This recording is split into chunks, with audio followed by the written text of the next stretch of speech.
இப்போ கோவிலில் போய் இந்த பிரதோஷ வழிபாடு எப்படி நாம் செய்யணும் அதை பற்றியும் நாம் தெரிஞ்சுக்கலாம். நாளைய தினம் கோவிலில் போய் நீங்கள் சிவ வழிபாடு செய்ய போகிறீங்க அப்படின்னா பிரதோஷ நேரத்தில் சிவன் கோவிலுக்கு போய் அங்கே நடக்கக்கூடிய சிவபெருமான் நந்தியம்பெருமான் அபிஷேகத்தில் கலந்துக்கணும்.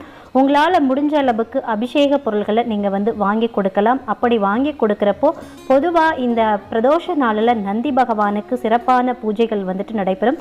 நந்தி பகவானுக்கு பிரதோஷ காலத்தில் அருகம்புல் வில்வ இலை மாலை சாற்றி நெய்விளக்கு ஏற்றி பச்சரிசி வெல்லம் கலந்து நைவேத்தியம் வைத்து வழிபாடு செஞ்சு பாருங்க. உங்களுடைய பிரார்த்தனைகள் எதுவாக இருந்தாலும் அது உடனே தடையில்லாமல் நடக்கும் அப்படின்னு சொல்லப்படுது.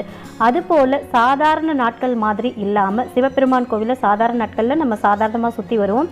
அந்த மாதிரி நம்ம பிரதட்சணம் செய்யாமல் இந்த பிரதோஷ நேரத்தில் விரதம் எடுக்கக்கூடியவர்கள் சோமசுக்த பிரதட்சணம் செய்வது அப்படின்றது மிகவும் சிறப்பாக சொல்லப்பட்டிருக்கு. சோமசுக்த பிரதட்சணம் அப்படின்றது